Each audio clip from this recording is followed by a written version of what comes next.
La nuit commençait déjà à tomber lorsqu'elle descendit du train qui desservait l'ensemble de la ville. La gare était située en son cœur et l'on pouvait apercevoir les gratte-ciels depuis les quais ouverts.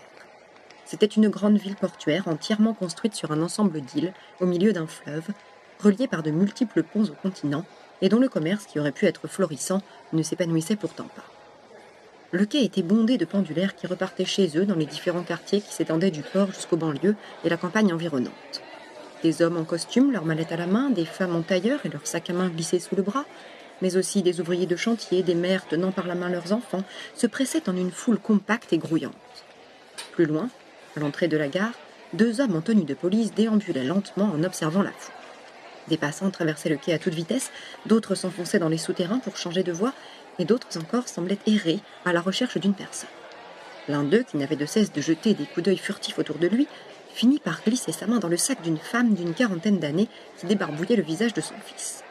Le pickpocket lança un nouveau regard rapide aux alentours avant de s'éloigner d'un pas vif avec son larcin en direction de la jeune femme qui l'avait surpris sans qu'il s'en rende compte. Voyant que les deux policiers n'avaient rien remarqué, elle s'avança de quelques pas en tirant sa petite valise qui contenait le peu qu'elle possédait, parfois bousculée par la foule qui l'ignorait, perdue dans sa routine précipitée.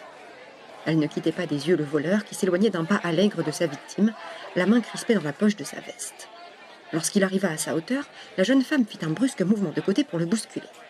Surpris, l'homme chancela, reprit son équilibre à l'aide de ses bras et jeta un regard hagard autour de lui pour identifier l'origine de l'impact, mais ne vit rien d'autre que la foule qui se dépêchait de rejoindre un wagon ou un autre quai. Repartit à vive allure. La jeune femme avait continué son chemin comme si de rien n'était, passa à côté de la malheureuse mère de famille et glissa furtivement le portefeuille subtilisé dans son sac, tandis qu'elle se relevait pour repartir avec son fils. Elle n'aurait jamais connaissance du larcin dont elle avait été la victime. La mystérieuse jeune femme poursuivit sa marche droit devant elle, un sourire au coin des lèvres. Elle n'avait pas pu s'en empêcher. Encore une fois.